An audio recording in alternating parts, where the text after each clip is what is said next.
Hello guys. അപ്പോൾ ഇന്ന് നമ്മുടെ അമ്മുക്കുട്ടിക്കും പൊന്നുക്കുട്ടിക്കും ശിവാനിക്കുട്ടിക്കും ഒക്കെ ഡാൻസിൻ്റെ കോസ്റ്റ്യൂം തയ്ക്കുന്ന വീഡിയോ ആണ് കേട്ടോ.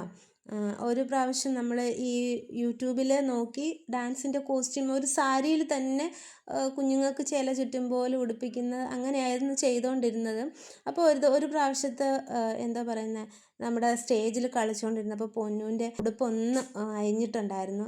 അത് കണ്ടപ്പോൾ ഞങ്ങൾക്ക് കൂടെ ഒന്ന് വിഷമമായിപ്പോയി. അപ്പോൾ അന്ന് ഒരു തീരുമാനം എടുത്ത അച്ഛമ്മോൾ കേട്ടോ, അവർക്കൊരു കോസ്റ്റ്യൂം തയ്ക്കണമെന്ന് അവൾ യൂട്യൂബ് നോക്കിയും അറിയാവുന്ന രീതിയിലൊക്കെ വെട്ടി കോസ്റ്റ്യൂം തയ്ച്ച് വെച്ചിട്ടുണ്ട് കേട്ടോ. 3 പേർക്ക് 3 സാരി വെട്ടിയാണ് ഉണ്ടാക്കിയിരിക്കുന്നത്. ബ്ലൗസ് സൈഡ് അവൾ തയ്ച്ചിട്ടുണ്ടായിരുന്നു. പ്രൊഫഷണലായിട്ട് അവൾ പഠിച്ചിട്ടൊന്നുമില്ല. ഇതൊക്കെ യൂട്യൂബിലൊക്കെ കണ്ടും കേട്ടുമൊക്കെ വെട്ടിയതും തയ്ച്ചതും ഒക്കെ കേട്ടോ, അവരുടെ അളവിന് പാകത്തിനെടുത്ത്. അപ്പോൾ ഇതാണ് നമ്മുടെ ശിവാനിക്കുട്ടിയുടെ കോസ്റ്റ്യൂം കേട്ടോ. അവൾക്ക് നന്നായിട്ട് ചേരുന്നുണ്ടായിരുന്നു. അപ്പോൾ പുറകു വശമൊക്കെ നന്നായിട്ട് അവൾ ഞുറിവ് എടുത്ത് തന്നെ തയ്ച്ചിട്ടുണ്ട്. ഇത് പൊന്നുമോളുടെ, പൊന്നുവിനും നല്ല കംഫർട്ടബിളായിരുന്നു. പിന്നെ ഇത് നമ്മുടെ അമ്മുക്കുട്ടിയുടെ. അപ്പോൾ എത്രയേ ഉള്ളൂ. ടാറ്റ.